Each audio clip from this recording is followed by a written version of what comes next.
since you bring up Andre the Giant, who usually bought everyone around him drinks too, so I guess you missed out there, but your liver is probably thanking you for it. But do you have any stories of Andre you could share with the fans?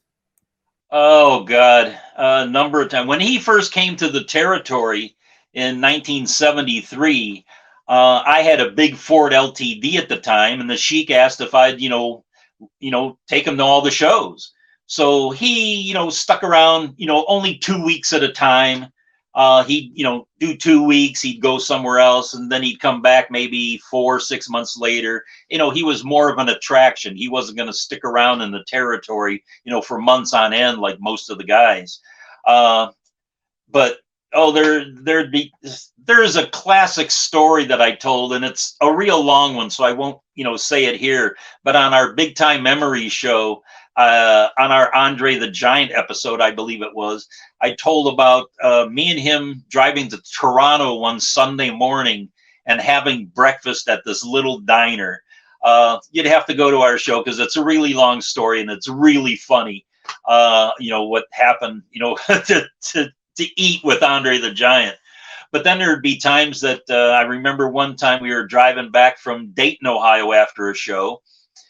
In Ohio at the time, you could buy beer at a bar. You didn't have to go to a, liquor store or, 7-Eleven or, a place like that. You could just go to a bar and, get a case or 2 cases of beer, whatever you wanted, 6-pack, but Andre, sure enough, 2 cases of beer, and it's like, we'd walk into this bar and it's like people looking at him like, most of them weren't wrestling fans, so they had no idea who this guy was. But here's this giant, and then he's walking out with 2 cases of beer and, he can carry the 2 cases by himself, no problem.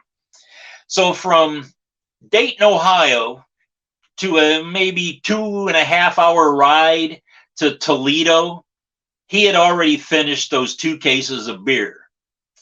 And we're in Toledo, and now it's like, or just outside of Toledo, and it's like 2 in the morning, 2:30 in the morning. And he goes, "Hey, boss, I need more beer." And it's like, Andre, it's 2:30 in the morning. Where am I going to get beer? There's nothing open around here, and especially off the freeway. "Boss, I need more beer."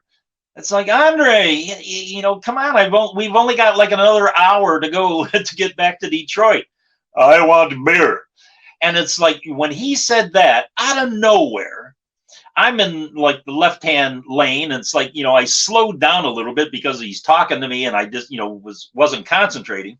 A Stroh's beer truck, which is like, Stroh's is like the famous beer from Detroit back then. A Stroh's beer truck comes alongside of us. And Andre sees this beer truck and he opens my passenger door and he's waving to the guy to pull over. And I'm sure this driver sees this, big freaky looking guy with this long stringy hair and stuff. It's like, he stepped on the gas and I let him step on the gas. He just got the heck out of there. And Andre, the poor guy, he had to, put up with no more beer, on the way home. But, the sad thing about, that was when we did get back home, I dropped him off at his hotel, and it's like, there's a couple times that, we stayed at a hotel on the road too. And the poor guy, that he couldn't fit in a normal bed. And he would take the box spring and the mattress and line them up on the floor, so that, he can try to get, some sleep, that way. Just so many stories with Andre, but I'll point fans to our, show a little bit later on when we get a chance, and you can listen to my Andre the Giant breakfast story.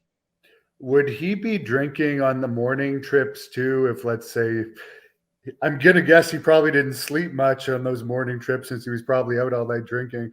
But like, say you picked him up at a hotel at 8 in the morning to drive somewhere, would he want to start drinking that early? No, I never saw that.